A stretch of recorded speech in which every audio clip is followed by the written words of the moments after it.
लक्ष्मी निवास 4 डिसेंबर भागामध्ये व्यंकी भावनाच्या घरी जातो आणि संपतरावाची हात जोडून माफी मागतो. पण संपतराव त्याच्या एक कानाखाली देतात. तेवढ्यात थांबत नाही, त्याला लाथाबुक्क्याने मारायला लागतात. तेवढ्यात भावना बाहेर पळत येते आणि व्यंकी तिच्या पायाशी पडतो. आता मात्र भावनाचा चांगलाच संताप होतो. ती संपतरावला म्हणते, काका, व्यंकी दादा आपल्या घरी आलेला असताना न केलेल्या चुकीसाठी त्याला अशी मारहाण करणं अत्यंत चुकीचं होतं. चला, तुम्ही त्याची माफी मागा. आता मात्र आजी गालातल्या गाला स्माईल करते. संपतराव म्हणतो, भावना, तू काय बोलतेस? तुला तरी कळतंय का?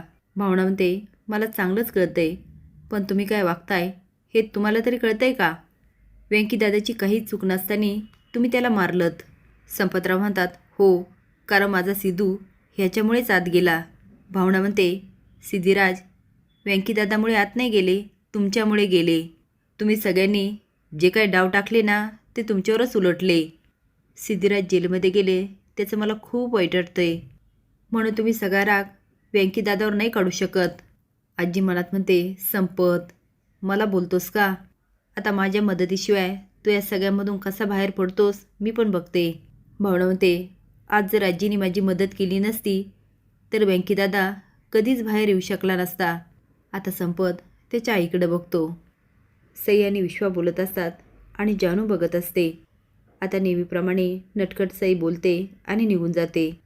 विश्वा हसतो आणि मोबाईलमध्ये बघतो. जानू मनात म्हणते, आता इथे कुणीच नाही, फक्त विश्वा आहे.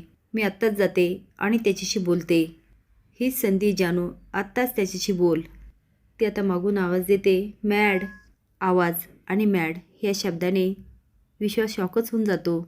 जानू म्हणते, मॅड, ही तनू दुसरी तिसरी कुणी नसून तुझी जवळची मैत्रीण जान्हवी आहे. आता मात्र विश्वा अगदी स्तब्ध असतो. तेवढेच जानू बाजूला बघते.